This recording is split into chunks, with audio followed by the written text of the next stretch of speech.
प्रधानमंत्री नरेंद्र मोदी एक बार फिर देश से रूबरू हुए। कब? रात को 8 बजे अपने चिर परिचित अंदाज में। और कल का जो उनका भाषण था, उनका अब तक का सबसे लंबा भाषण था जो उन्होंने लॉकडाउन के संदर्भ में दिया। यह भाषण करीब 33 मिनट लंबा था। मगर क्या आप जानते हैं कि पहली बार गरीब शब्द का जिक्र करीब 24वें या 25वें मिनट के आसपास आता है। मुझे बहुत अजीब लगा इस पूरे भाषण के दौरान प्रवासी मजदूर और उनके दर्द का सीधा जिक्र प्रधानमंत्री ने अपने भाषण में एक बार भी नहीं किया। आज कुछ तस्वीरें आपके सामने। सबसे पहले यह तस्वीर देखिए, किस तरह से मां एक हाथ में बैग और अपनी गोदी में अपने बच्चे को खींच कर ले जा रही है। अब जानते हैं, यह महिला जो जमीन पर बैठी हुई है, यह 7 महीने से गर्भ में है और इसे अभी कई और किलोमीटर चलना था। अब इस शख्स को देखिए, फोन पर रो रहा है। मैं नहीं जानता हूं इसकी क्या बेबसी है, मगर लगातार रोता हुआ दिख रहा है। अब यह तस्वीर देखिए, किस तरह से एक आदमी अपने बच्चे को ट्रक के ऊपर फेंकता हुआ दिखाई दे रहा है। यह तमाम दर्द भरी दास्तानें जो सामने उभर कर आई थी और मुझे उम्मीद थी कि प्रधानमंत्री इन तस्वीरों पर कुछ कहेंगे। मुझे डर है कि प्रधानमंत्री ने इस बारे में बात इसलिए तो नहीं की कि कहीं ना कहीं वो देश की जनता को यह दिखाना चाहते हैं कि ऐसी तस्वीरें है ही नहीं, दर्द का यह मंजर है ही नहीं। मैं आपको क्यों बताना चाहता हूं। आपको याद है 3 साल पहले जब उत्तर प्रदेश के चुनाव हुए थे, उसके ठीक पहले दलितों पर अत्याचार की यह तस्वीर सामने उभर कर आई थी, जब ऊना में दलितों पर अत्याचार हुआ था। ऊना उस वक्त चाहे समाजवादी पार्टी हो और खासकर बसपा मायावती की बीएसपी ने इस मुद्दे पर प्रधानमंत्री पर जबरदस्त हमला बोला था कि प्रधानमंत्री आपके गृह राज्य में दलितों के साथ ऐसा हो रहा है। हमें ऐसा लगा कि प्रधानमंत्री इस पर बोलेंगे नहीं बोलेंगे, मगर अचानक उन्होंने अपनी जुबान खोली। क्या कहा, मैं आप चाहता हूं प्रधानमंत्री के मुंह से खुद सुने। मैं ऐसे लोगों को कहना चाहता हूं, अगर आपको कोई तकलीफ है तो वार करना है तो मुझ पे करिए। मेरे दलित भाइयों पर वार करना बंद कर दीजिए। वार करना है तो मुझ पे कीजिए, गोली चलानी है तो मुझ पे चलाइए, मेरे दलित भाइयों पर मत चलाइए। तो सुना, पहले मुझे गोली मारो। मगर उस वक्त प्रधानमंत्री की राजनीतिक मजबूरी समझ आ रही थी, क्योंकि उत्तर प्रदेश में चुनाव होने थे। जाहिर सी बात है, प्रधानमंत्री अगर कुछ नहीं बोलते तो दलित वोट्स का एक बहुत बड़ा चंक उन्हें नहीं मिलता। फिर आपको याद होगा कि लोकसभा चुनावों से पहले किस तरह से प्रधानमंत्री ने कई जो हमारे जो मजदूर हैं उनके पांव धोए थे। ये तमाम तस्वीरें हमारे सामने हैं, प्रधानमंत्री का बयान भी हमारे सामने है। ऊना में दलितों के साथ अत्याचार हुए। अब तक सड़क पर चलते चलते एक आंकड़ा तो कहता है कि 300 के पार लोग मर चुके हैं अलग अलग तरीकों से। जहां तक मुझे पता है, सड़क में अलग अलग दुर्घटनाओं में अब तक 50 से 60 लोग मारे जा चुके हैं। ऊपर से वो तस्वीरें जो मैं आपको लगातार दिखा रहा हूं। प्रधानमंत्री, क्या आपको इन तस्वीरों पे कुछ भी नहीं कहना चाहिए था? आज की तारीख में अगर मेरे जैसा पत्रकार आपसे ये उम्मीद कर रहा है कि आप इन तस्वीरों पर कुछ कहिए, तो क्या मैं ज्यादती कर रहा हूं आपके साथ? मैं आपको बता दूं, इस मुद्दे पर मेरे साथ 3 राजनीतिक मेहमान भी हैं। कांग्रेस की तरफ से पवन खेरा, राष्ट्रीय जनता दल की तरफ से मेरे साथ सांसद हैं मनोज झा और समाजवादी पार्टी के प्रवक्ता अनिल यादव। सबसे पहले मैं बात करना चाहूंगा पवन खेरा से और उनसे जानना चाहूंगा, प्रधानमंत्री के पूरे भाषण में प्रवासी मजदूरों का जिक्र तक नहीं, आप उसे कैसे देखते हैं? जो सुबह से शाम तक नजारे हमें दिख रहे हैं, वो हमारी आत्मा को झकझोर देते हैं।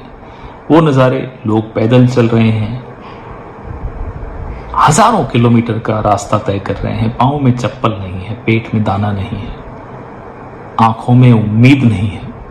ऐसे लोग जब सड़क पर जा रहे होते हैं, उन्हें टीवी पर देखना भी आत्मा को झकझोर देता है और अफसोस होता है इस बात का कि हम कुछ कर नहीं पा रहे। ऐसे में एक पूरा देश आपको सुनने को बैठा, इस उम्मीद के साथ कि आप उस मजदूर के लिए कुछ ठोस बात कहेंगे, उसके लिए अपनी संवेदना भी सामने रखेंगे। वो आपकी संवेदना नहीं, वो भारत की संवेदना है और आप भारत के प्रधानमंत्री हैं। आपने वो करना उचित नहीं समझा। इस बात का अफसोस रहेगा।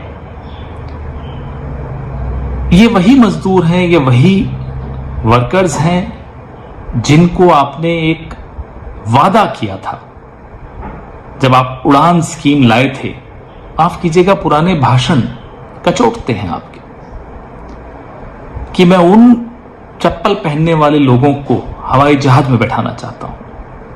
भूल जाइए उस वादे को, हम भी भूलने की कोशिश कर रहे हैं, देश भी भूलने की कोशिश कर रहा है आपके तमाम वादों को। कम से कम उनको बाइज्जत अपने घर भेजने की व्यवस्था नहीं कर पाए।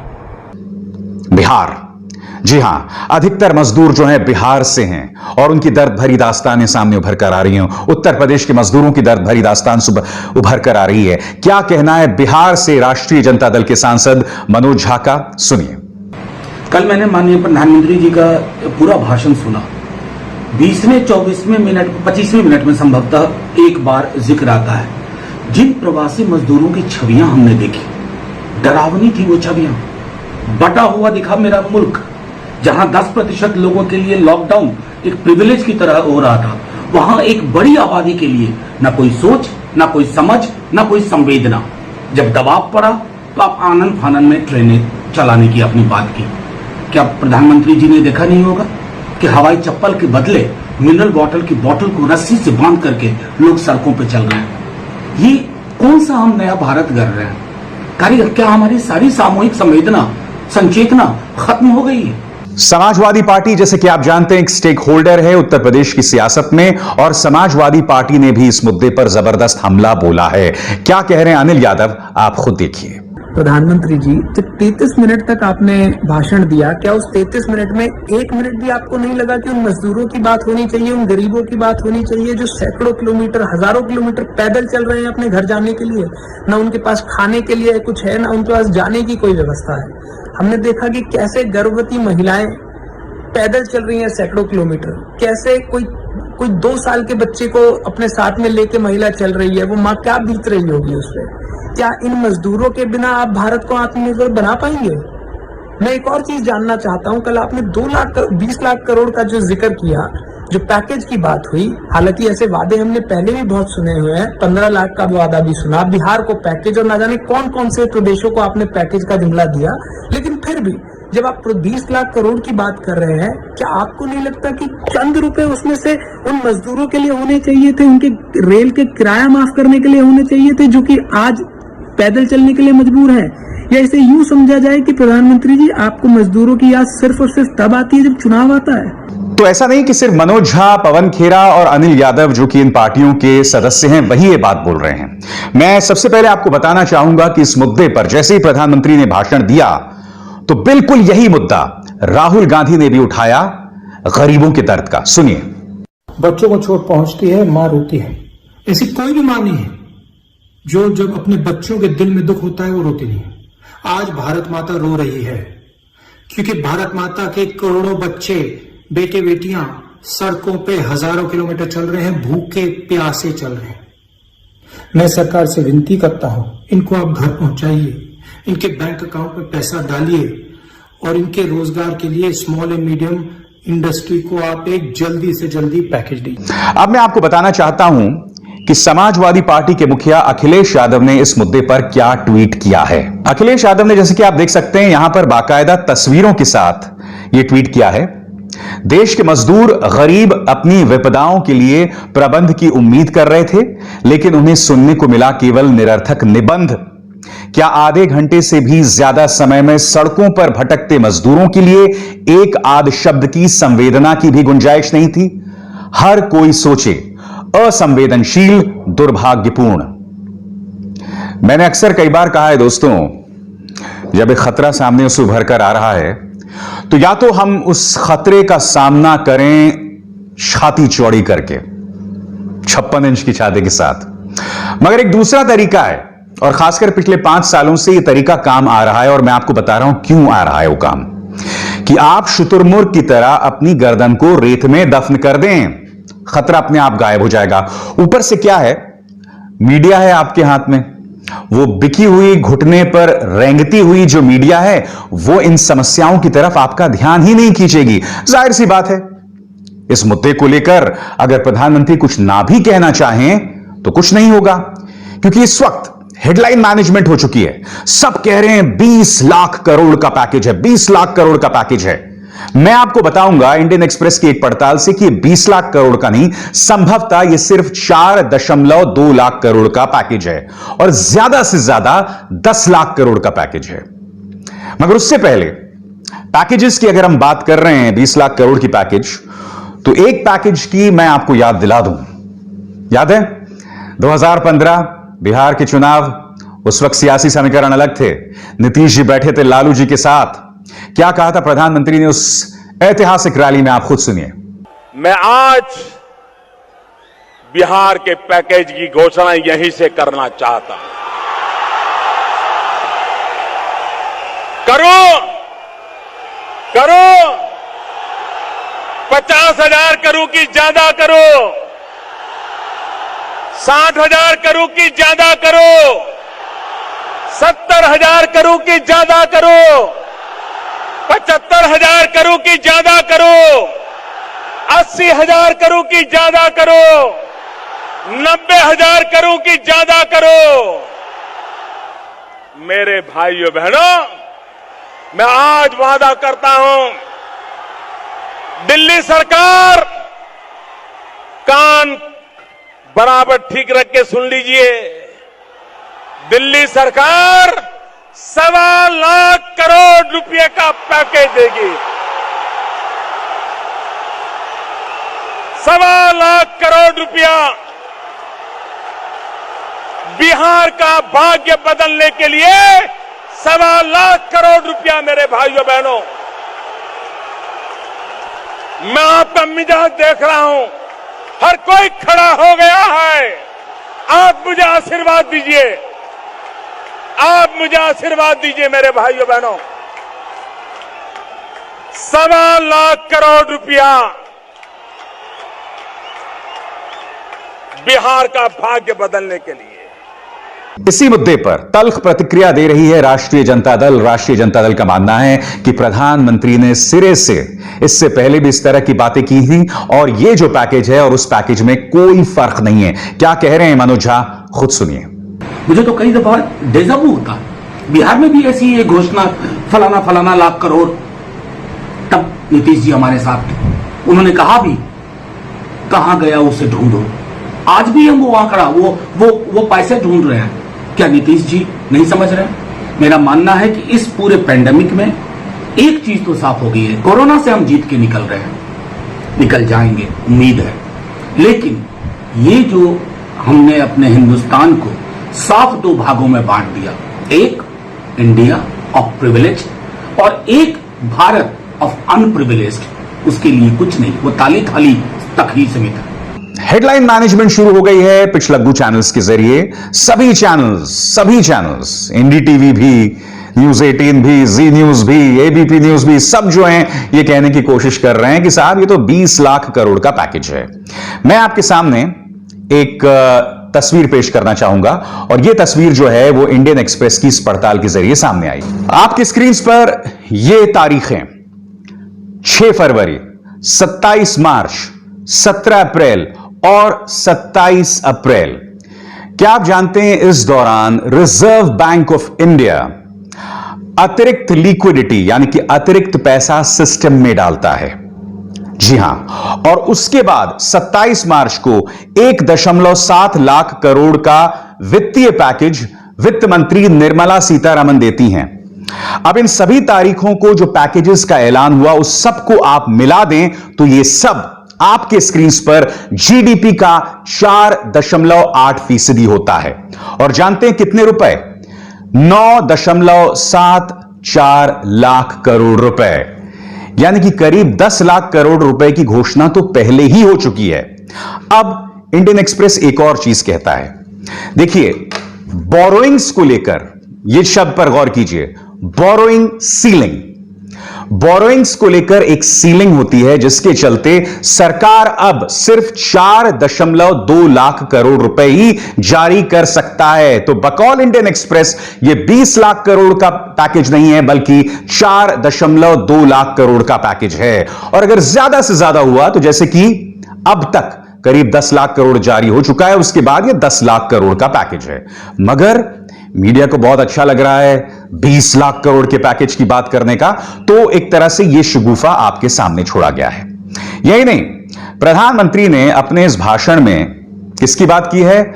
आत्मनिर्भरता की। और सारा मीडिया जो है वो जय जयकार कर रहा है कि आजाद भारत के इतिहास में आज तक किसी ने आत्मनिर्भरता की बात नहीं की। इन दो चेहरों पर गौर कीजिए, प्रधानमंत्री इन दोनों को पसंद नहीं करते हैं। एक तरफ पूर्व प्रधानमंत्री इंदिरा गांधी और दूसरी तरफ उनके पिता पंडित जवाहरलाल नेहरू। मैं आपको बताना चाहता हूं कि इंदिरा गांधी ने कम से कम उनके 5 बयान में पढ़ के सुनाना चाहूंगा, आपके स्क्रीन पर होंगे वो बयान, वो उस पर आप गौर कीजिए। सबसे पहले यह बयान दिया गया था 5 दिसंबर 1970 को। We want millions of self-reliant men and women. Able young men should be persuaded to make their own choices. हमें लाखों आत्मनिर्भर औरतें और आदमी चाहिए।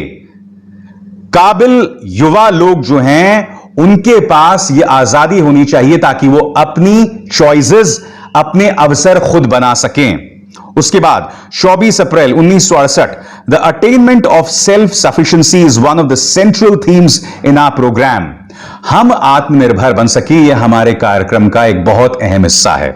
उसके बाद 30 मार्च 1966 को यह बयान, The concept of ultimate self-reliance means that aid, which is an extraordinary form of transfer of resources, need not continue and that our own export earnings should meet our import requirements. क्या कह रहे हैं? आत्मनिर्भरता के जरिए जो भी हमारी जरूरतें हैं आयात और निर्यात को लेकर वो तमाम पूरी होंगी। ये तमाम बातें कौन कह रहा है? ये शख्स इंदिरा गांधी। अब इस बात पे गौर कीजिए, 1 मई 1984, Our self-reliance depends on production as also the country's capacity to fulfill its needs and reaching the fruits of independence to the poor and to the backward regions. इसके जरिए क्या कह रहे हैं कि आत्मनिर्भरता के जरिए हम उत्पाद बढ़ा सकते हैं और देश अपनी क्षमता तक पहुंच सकता है जिसके जरिए जो गरीब हैं उन तक इसका फायदा पहुंच सके। और फिर एक और बयान 14 जनवरी 1976 का, Self reliance has been an important component of India's development strategy. यानी कि आत्मनिर्भरता भारत की जो क्षमता है, भारत की जो रणनीति है, उसका एक अहम हिस्सा रही है। यह कोई और नहीं बल्कि इंदिरा गांधी कह रही हैं। तो आज की तारीख में जिस आत्मनिर्भरता के मंत्र का जिक्र आपके सामने पूरा मीडिया कर रहा है, ये कोई नई बात नहीं है। आत्मनिर्भरता की बात लगातार 1992 तक की जाती रही थी। 1992 में ये दो चेहरे सामने उभर कर आते हैं। उस वक्त प्रधानमंत्री कौन थे? पीवी नरसिम्हा राव। उनके वित्त मंत्री कौन थे? मनमोहन सिंह। और तब देश में उदारीकरण की एक लहर सामने उभर कर आती है। उसके बाद भारत के बाजार खोल दिए जाते हैं। सिर्फ समाजवाद की बात नहीं होती, एक उदार भारत सामने उभर कर आता है। लिबरलाइजेशन होता है जिसके चलते शहरों में ढेरों नौकरियां पैदा होती हैं। उसके बाद भारत की काया पलट होती है। फिर 1998-99 में इसी को आगे बढ़ाने का काम यह शख्स करते हैं, स्वर्गीय प्रधानमंत्री अटल बिहारी वाजपेयी। आज जो बातें प्रधानमंत्री ने अब जाके की हैं अपने 5वें भाषण में, स्पष्ट कर दी जाए, कोई नई बात नहीं है। और मुझे ऐसा लगता है कुछ असमंजस साफ तौर पर दिखाई दे रहा है। मेक इन इंडिया की बात की गई, आपको याद है ये लोगो मेक इन इंडिया का?